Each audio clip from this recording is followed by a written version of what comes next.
আমার পক্ষ থেকে সবাইকে সালাম, আসসালামু আলাইকুম। যারা বলেন যে বাবুর মাকে আনবেন না, শুধু তাদেরকেই বলি, বাবুর বয়স যখন 7 মাস বয়স, তখন কিন্তু বাবুকে রেখে চলে গেছে। বাবু তখন কিন্তু দুধ ছাড়া কিন্তু কিছু খেতে পারতো না। আর বাবুর বয়স এখন 16 মাস।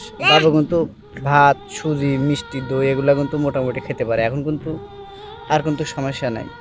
আমার কথা বাদ দিলাম, এতই ভালোবাসে স্বামী সন্তানের চেয়ে, এতই ভালোবাসে তাকে যে স্বামী সন্তানের কথা ভাবলো না, অন্য ছেলের হাত ধরে চলে গেল, কিভাবে পারলো?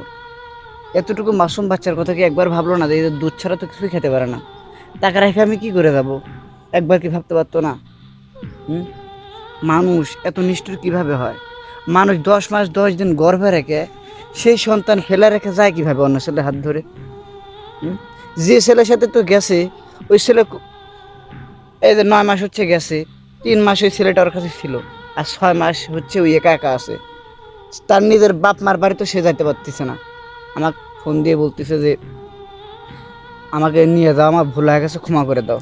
আসলে তো ক্ষমার যোগ্য না, ওই তো আমার কাছে ভুল করেনি, ওই আমার সাথে বেইমানি করছে। আসলে এই ভুলের কোনো ক্ষমা নাই। এখন আপনারাই বলেন, ওকে আনা যাবে? বলেন, যারা বলেন আনার কথা, এটা সম্ভব? আব্বু, তোমার আম্মু আনা যাবি? বলো, আনা যাবি? তুমি মাম মাম করিচ্ছ, তোমাকে তো মাম তো সকালে তোমার লেগে দুধ কিনে